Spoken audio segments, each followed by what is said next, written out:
ایک کلاس میں 3 لوگوں کو طے کر دیا جائے، مثلا انوشا ارم ہیں، تسنیم فاطمہ ہیں، گلستہ شیخ ہیں، یا آفرین ہیں، یا گلصبا خاتون ہیں، ان میں سے 3 کو طے کر دیا جائے کہ آپ تینوں لوگ سیرت کے عنوان پر یا پیارے نبی کے اخلاق یا پیارے نبی انسانیت کے لیے ان عنوانات کو دے دیا جائے، اور ان عنوانات میں آپ سے 5 یا 10 منٹ کی اسپیچ سنی جائے، تو اس کا بہت بڑا فائدہ ہوگا۔ بہرحال اب میں کلاس کو شروع کرتا ہوں، اور تسنیم فاطمہ کی بات کو مستحضر رکھ کر، سامنے رکھ کر کہ میری اسپیڈ تیز ہو جاتی ہے، آپ مجھے بتا دیجیے گا۔ میں کوشش آج یہ کر کے بیٹھا ہوں کہ بہت ہی سلو بولوں، کہیں ایسا نہ ہو کہ آپ سے کچھ چھوٹ جائے یا آپ کو سمجھنے میں دشواری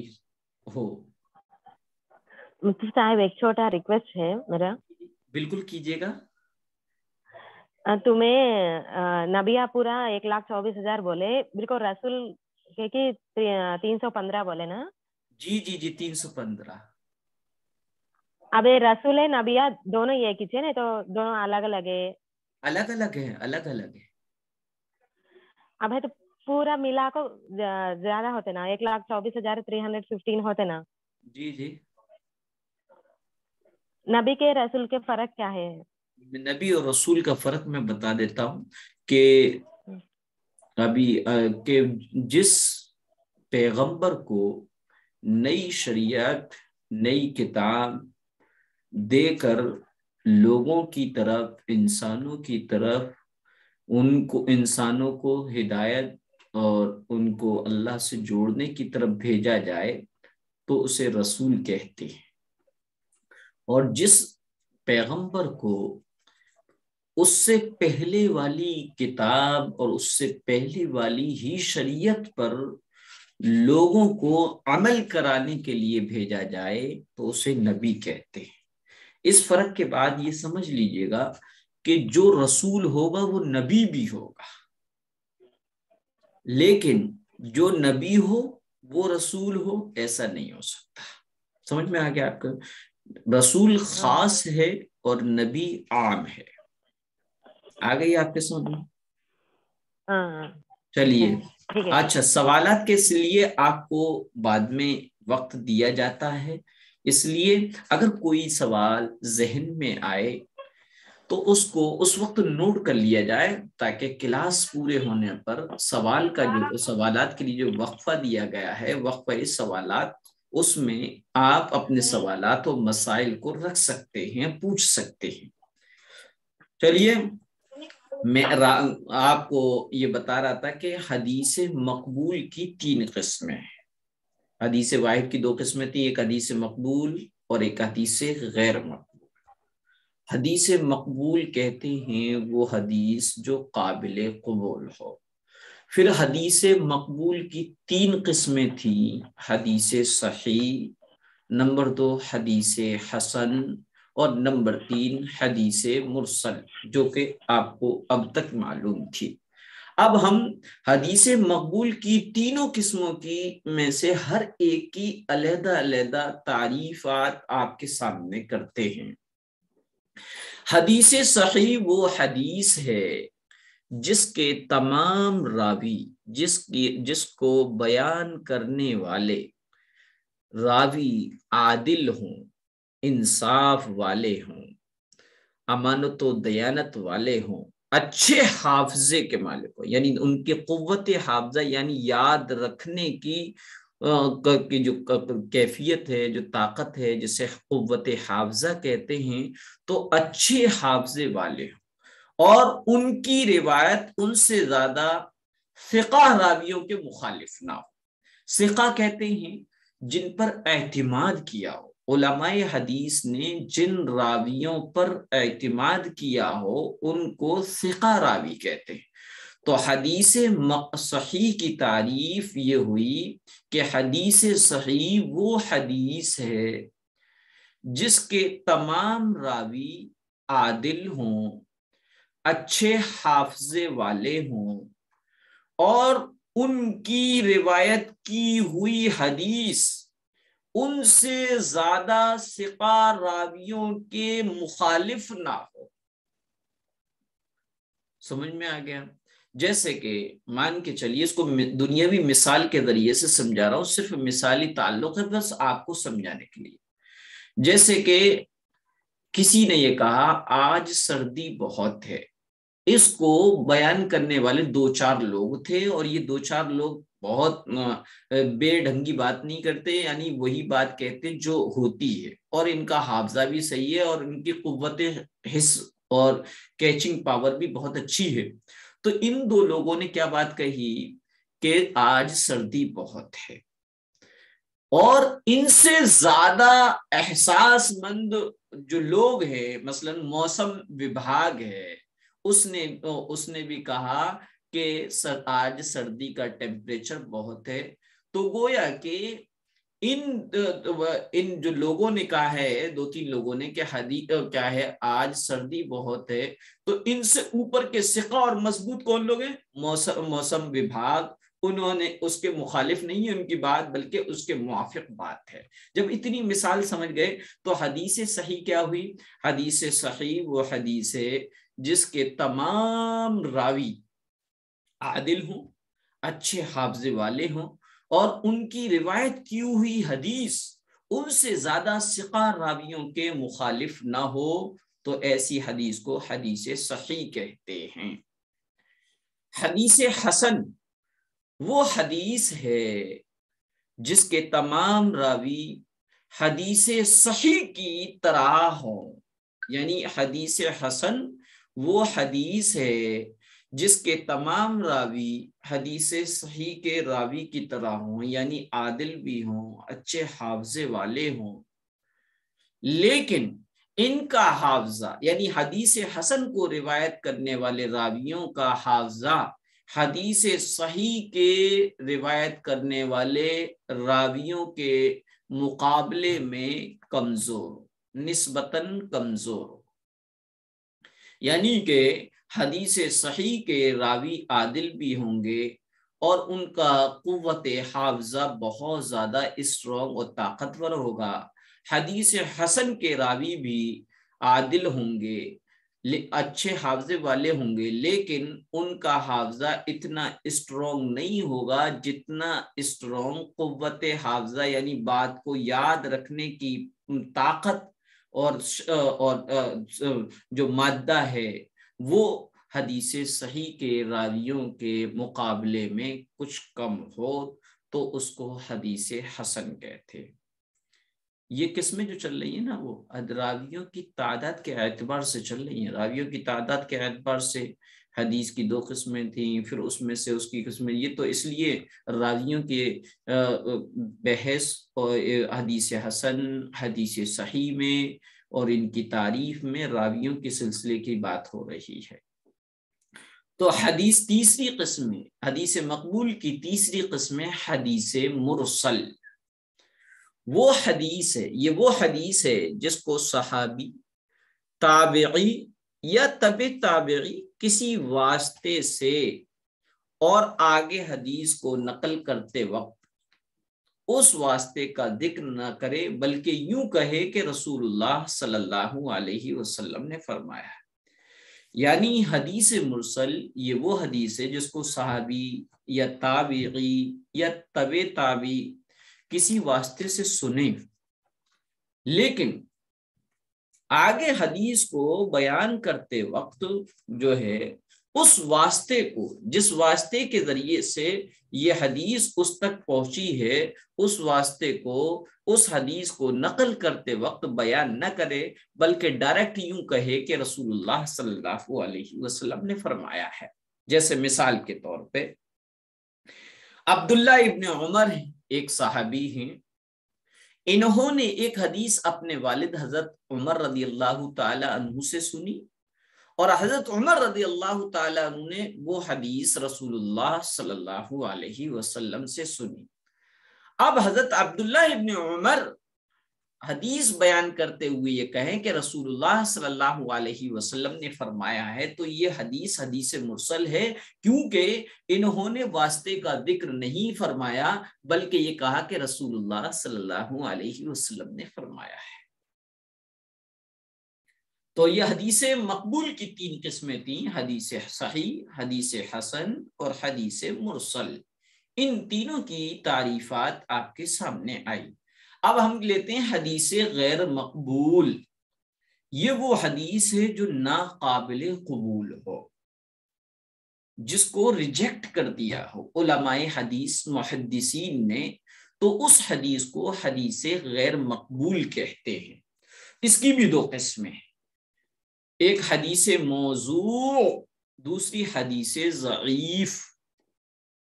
حدیث موضوع یہ وہ حدیث ہے جو کسی نے اپنی طرف سے گھڑ کر اس کی نسبت حضور پاک صلی اللہ علیہ وسلم کی طرف کر دی ہو، جیسے کہ واٹس ایپ پہ، فیس بک پہ یہ حدیث چلتی ہے کہ جس نے رمضان المبارک، رسول اللہ صلی اللہ علیہ وسلم نے فرمایا ہے، جس نے رمضان المبارک کی سب سے پہلے خوشخبری دی اس کے اوپر دوزخ کی آگ حرام ہے اور جنت واجب ہو جاتی ہے۔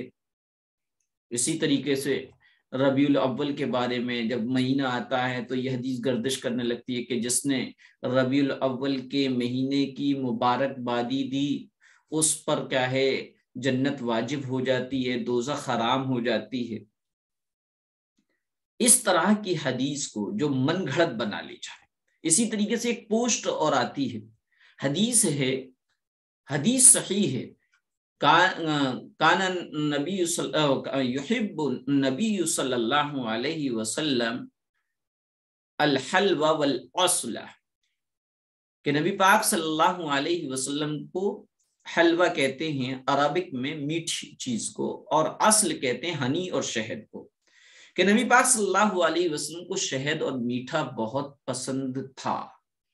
اب اس میں خیانت یہ کری کہ ایک پوسٹ لی، اس میں شب برات کے حلوے کی چکتیاں بنائیں اور حدیث لکھی، اور حدیث لکھنے کے بعد بہت ہی مطلب کہ چالاکی کے ساتھ حدیث کا ترجمہ لکھا، اور ترجمہ کرتے وقت جو ہے حلوے کا ترجمہ نہیں کرا بلکہ حلوے کا لفظ سیم ایسی ہی لکھ دیا اور لکھا کان نبی صلی اللہ علیہ وسلم یحب الحلوہ والعسل، کہ دیکھو اللہ کا ترجمہ ہے نبی پاک صلی اللہ علیہ وسلم حلوہ اور شہد پسند کرتے تھے۔ اب دیکھو یہ دیوبندی، یہ 24 نمبری، یہ وہابی، دیکھو حلوے کو منع کرتے ہیں، حدیث سے ثابت ہے۔ تو اس طرح کی بات جو ہے موضوع ہے، من گڑھت ہے۔ تو حدیث موضوع یہ وہ حدیث ہے جو کسی نے اپنی طرف سے گڑھ کر، اپنی طرف سے بنا کر اس کی نسبت نبی پاک صلی اللہ علیہ وسلم کی طرف کر دی ہو۔ اس طرح کی حدیثوں کو آگے بتانا، آگے بیان کرنا، یہ سب بہت بڑا گناہ ہے۔ اللہ کے رسول صلی اللہ علیہ وسلم نے فرمایا، عربی حدیث میں اس کا ترجمہ بتا رہا ہوں، کہ جس نے من کذب علیہ متعمدا، جس نے جان بوجھ کر میری طرف ایسی بات کی نسبت کی جس کو میں نے نہیں کہا، یعنی جس نے میری طرف جھوٹ کی نسبت کی، تو وہ اس کو چاہیے کہ وہ اپنا ٹھکانہ دوزخ بنا لے۔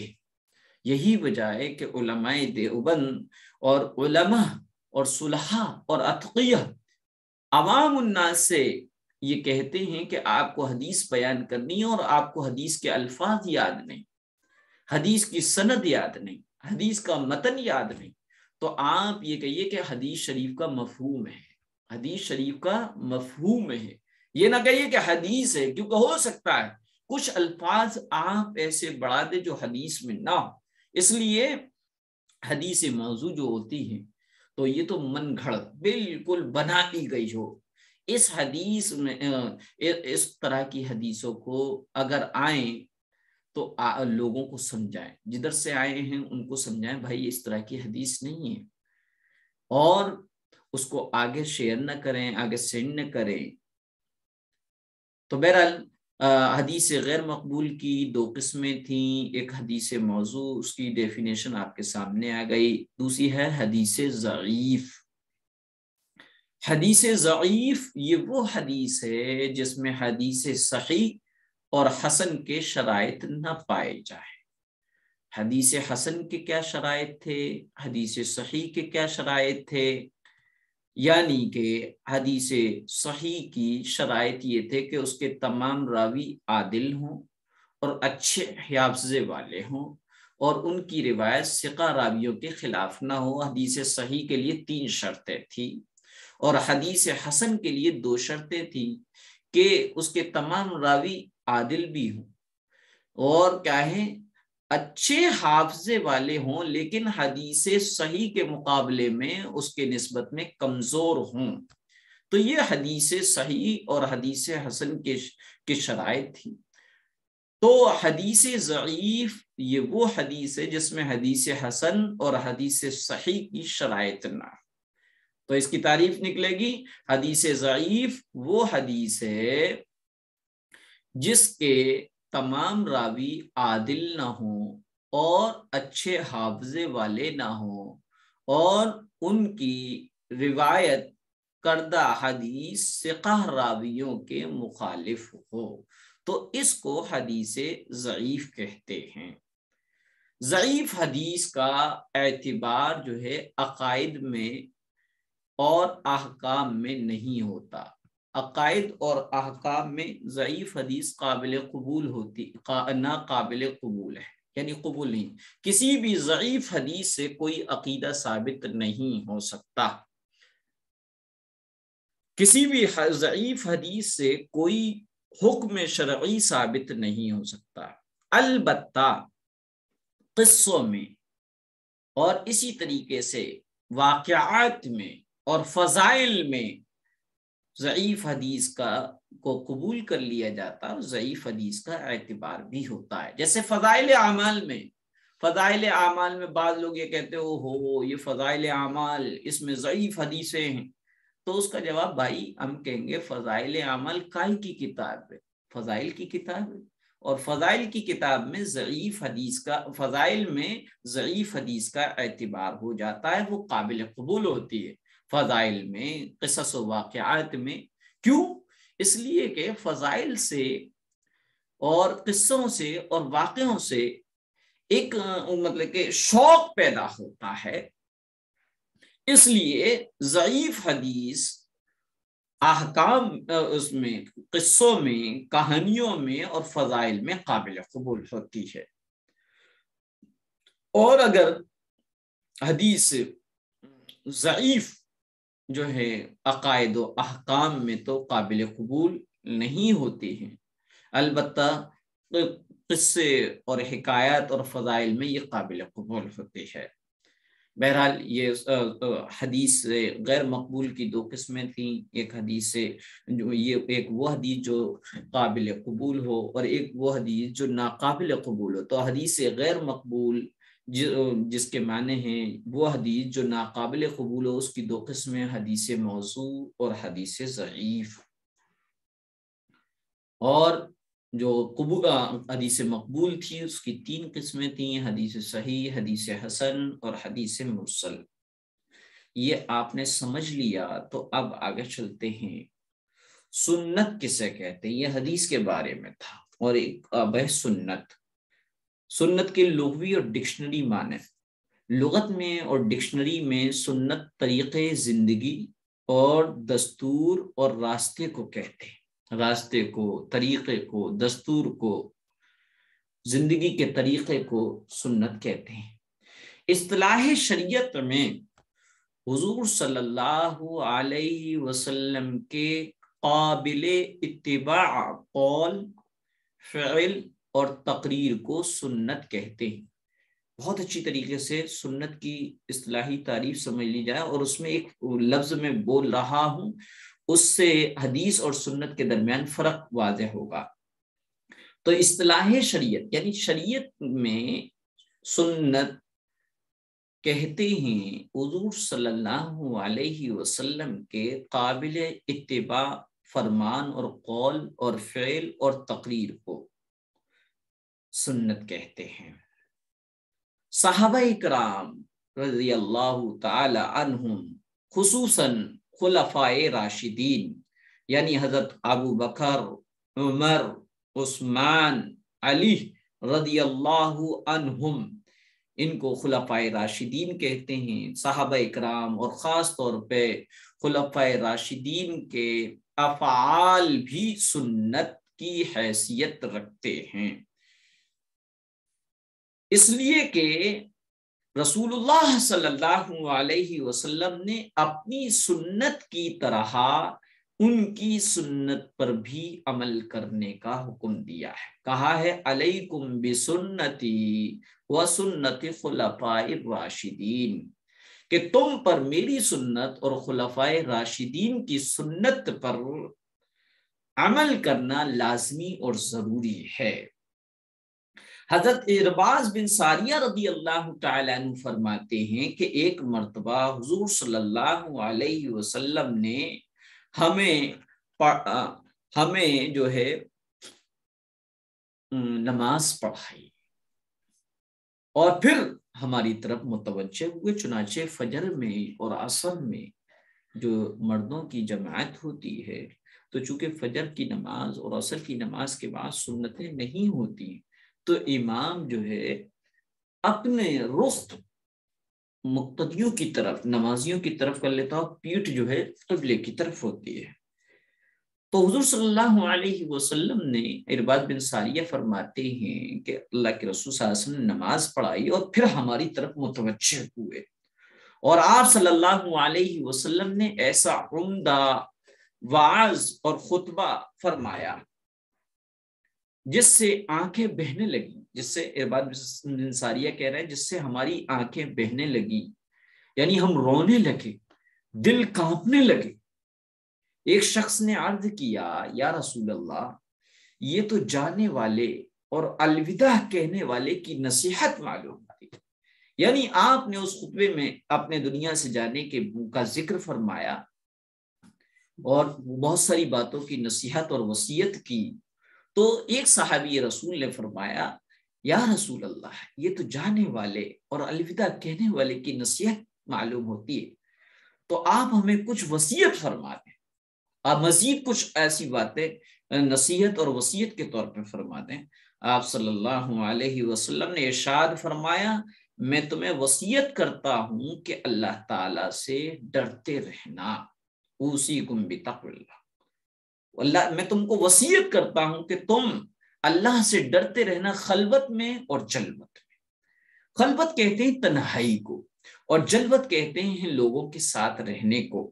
تو خلوت میں بھی اور جلوت میں بھی اللہ سے ڈرتے رہنا۔ عام طور پہ ہم جو ہیں جلوت میں لوگوں کے سامنے ہوتے ہیں تو اللہ سے ڈرنے کا ناٹک کر لیتے ہیں، لیکن جب خلوت میں ہوتے ہیں، تنہائی میں ہوتے ہیں تو نفس کے عادی اور غلام بن جاتے ہیں اور اللہ کا ڈر دل سے نکل جاتا ہے۔ تو اس لیے اللہ کے رسول صلی اللہ علیہ وسلم نے فرمایا، میں تمہیں وصیت کرتا ہوں کہ اللہ سے ڈرتے رہنا اور امیر کی اطاعت کرتے رہنا، امیر جو بھی بڑا ہو اس کی اطاعت کرتے رہنا، اگرچہ وہ غلام ہی کیوں نہ ہو، یعنی عہدے میں، مرتبے میں، خاندان میں، نسب میں، مال و دولت میں تمہارا امیر تم سے کم تر درجے کا ہی کیوں نہ ہو، تب بھی تم اس کی اطاعت کرتے رہنا۔ اور اس کی مثال دی کہ اگرچہ وہ امیر غلام ہی کیوں نہ ہو، جو شخص تم میں سے میرے بعد زندہ رہا وہ بہت سے اختلافات دیکھے گا، پس تم میری اور میرے خلفائے راشدین کی سنت پر عمل کرنا۔ تو اس نصیحت میں فرمایا تم میری اور میرے خلفائے راشدین کی سنت پر عمل کرتے رہنا، تو گویا کہ سنت میں صحابہ کا عمل اور خاص طور پہ خلفائے راشدین یعنی خلفائے اربعہ، چار خلیفہ ابو بکر اور عمر، عثمان و علی، ان چاروں خلفاء رضی اللہ تعالی عنہم کے طریقے اور سنت پر عمل کرنے کی اللہ کے رسول وصیت کر رہے ہیں۔ اور پھر فرمایا اور اس کو گرہ لگا کر، مضبوطی سے گانٹھ لگا کر، داڑوں کے ساتھ، داڑ ہوتی دانت،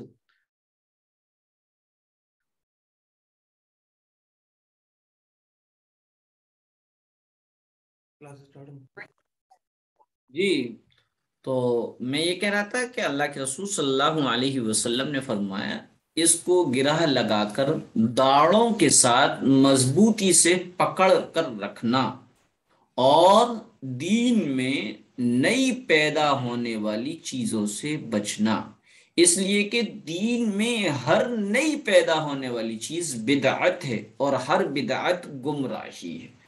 یہ میں نے حدیث کا ترجمہ کیا ہے، سنن ابی داؤد میں یہ حدیث ہے جس کو ارباز بن ساریہ رضی اللہ تعالیٰ عنہ روایت کر رہے ہیں۔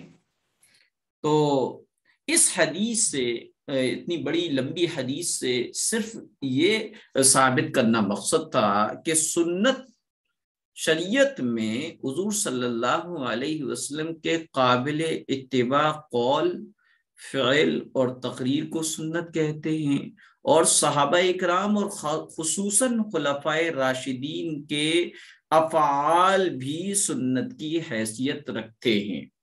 اس لیے رسول اللہ صلی اللہ علیہ وسلم نے اپنی سنت کی طرح ان کی سنت پر عمل کرنے کا حکم دیا۔ اتنی باتوں پر میں کیوں معلوم ہے؟ اس لیے زور دے رہا ہوں کہ ایک عجیب فرقہ ہے جو صحابہ کے عمل کو یہ کہہ کر ریجیکٹ کرتا ہے تو صحابہ کا عمل ہے، یہ تو عثمان غنی کی طریقہ ہے، اس میں یہ تو عمر کا فیصلہ ہے، یہ تو عمر کے فعل ہے، نبی کا سنت نہیں، نبی کا طریقہ نہیں ہے۔ ان لوگوں کو چاہیے کہ سنن ابی داؤد کی اس حدیث کو سمجھیں کہ رسول اللہ صلی اللہ علیہ وسلم کیا فرما رہے ہیں۔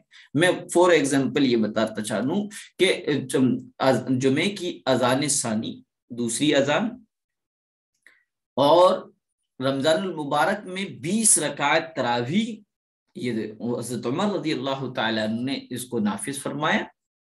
یہ عمل پیارے رسول صلی اللہ علیہ وسلم کے زمانے میں تھا، 20 رکعت کا ثبوت ملتا ہے، جماعت کے ساتھ ملا، لیکن اس پہ دوام رہا ہو ایسا نہیں ہوا، لیکن حضرت عمر رضی اللہ تعالیٰ عنہ نے اس کو نافذ فرما دیا۔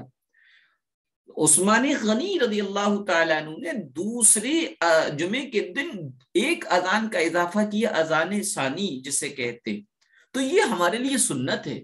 جو لوگ تقلید کے منکر ہیں، جو لوگ انکار صحابہ کرتے ہیں، جو لوگ بظاہر تو حب صحابہ کا دعویٰ کرتے ہیں لیکن بباطن صحابہ کو معیار حق نہیں سمجھتے، وہ لوگ سنت خلفائے راشدین کو طریقہ صحابہ یا فعل صحابہ کہہ کر چھوڑ دیتے ہیں۔ بہرحال تو یہ آپ نے سنت کو سمجھ لیتا ہوں۔ تو اب آئیے، ہر سنت حدیث ہے، ہر سنت حدیث ہوگی کیونکہ پیارے آقا نے اس کو فرمایا، تو ہر سنت حدیث ہے، مگر ہر حدیث سنت نہیں۔ کیوں؟ کیونکہ میں نے سنت کی تعریف میں بتاتا اللہ کے رسول صلی اللہ علیہ وسلم کے قابل اتباع قول، فعل اور تقریر کو سنت کہتے ہیں، اور حدیث اللہ کے رسول صلی اللہ علیہ وسلم کے قول، فعل اور تقریر کو کہتے ہیں۔ تو آپ نے یہ سمجھ لیا، تو اب سمجھیے گا ہر سنت حدیث ہے لیکن ہر حدیث سنت نہیں ہے۔ کیوں؟ کیونکہ پیارے آقا نے 11 شادیاں کری، یہ اللہ پیارے آقا نے اس کے بارے میں فرمایا، میں نے 11 شادیاں کری۔ اسی طریقے سے پیارے آقا نے